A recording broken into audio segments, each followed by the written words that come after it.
Hey everyone, thanks so much for checking out another video. If you didn't check out the video from last week, my name's Cassidy and I'm a certified running instructor. This week I'm going to show you some warm-up stretches. It's super important to make sure you warm up before going out for a run. It will help you prevent injuries and it will help you be able to get going faster and stronger. We're going to do dynamic stretches because it's important to make sure the stretches are moving while you're just starting out. When you're done and you do a cool down, that's where it's important to do static stretches, which I'll hope to show you next week. To start off, you're going to want to find the length of about 3 cars. If you want, you can use this if you're just about to start your run, going there and back out on the trail, or you can find a spot out by your house, anywhere that works best. And if you can't find that length, no worries. You can just split it in half and go there and back for one stretch rather than just 2. For our first stretch, we're going to go on our toes. So you're simply just going to go all the way up on your toes like you see here, and you're going to walk all the way down to the end of that distance. When you get down to the end, then we're going to go onto our heels. So you're just going to go on your heels and then walk all the way back.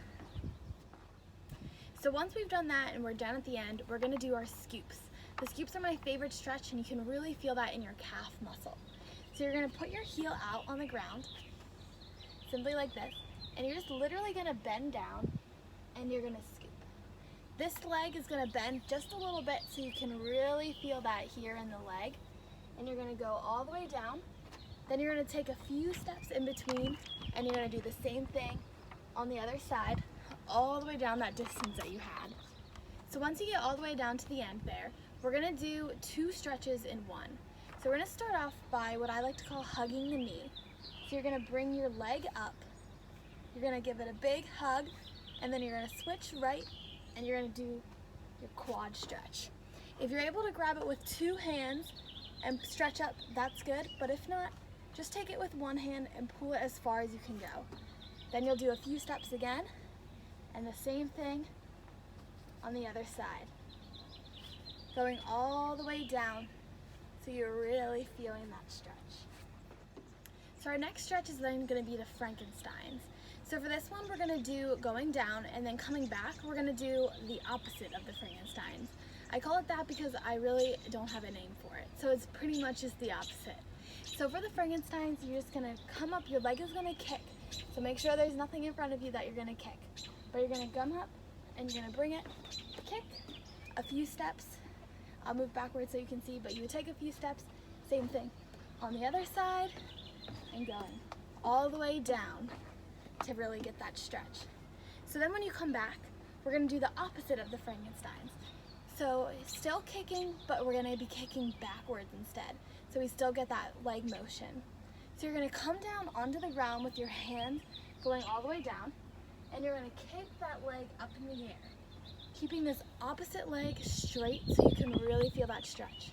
Then we're going to switch and do the same thing on the other side, taking a few steps in between and going all the way down. Alright, so for the next stretch, we're going to do opening and closing the gait. So this one is really to get those hip flexors in before you go out on your run.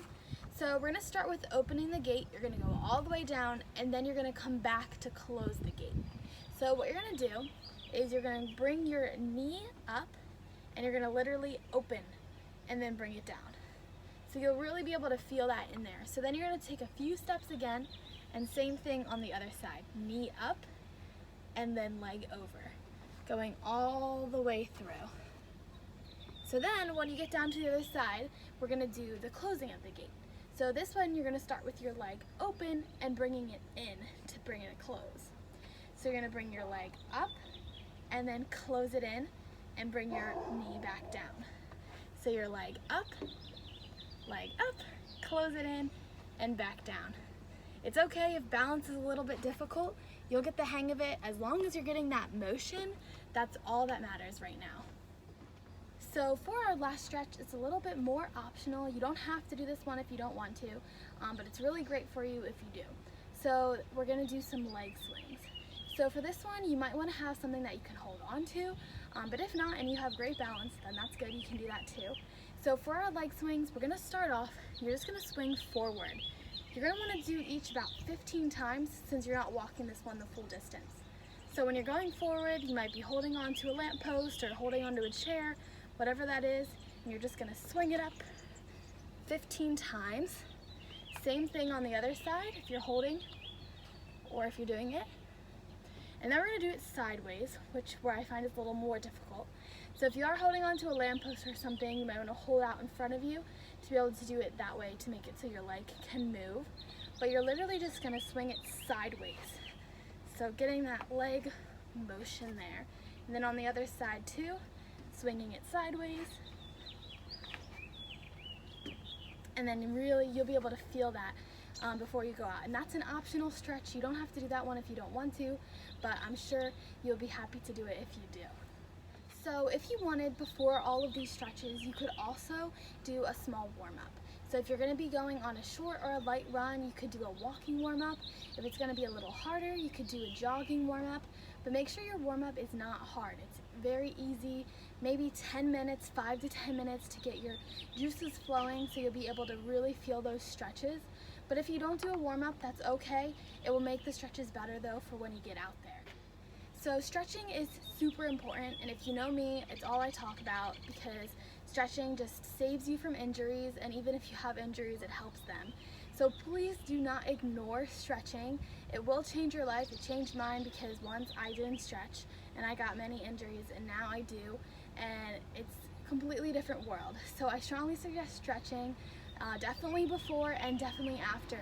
Make sure you are doing those dynamic ones that we just did today before, and then the static that I'll show you next week after, because it's just a little different after your muscles have been moving or if they've been standing still for a while.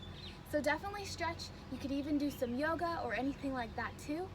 If you need any help with stretching or any additional things, please feel free to reach out to me with my email. I'll put it in there for you as well. So thank you so much for checking out this video today, and make sure you check out the video for next week about static stretches for cooling down. And if you want to, check out the video from last week about ways to keep up a running streak. Thanks everyone, and I hope you have a wonderful week.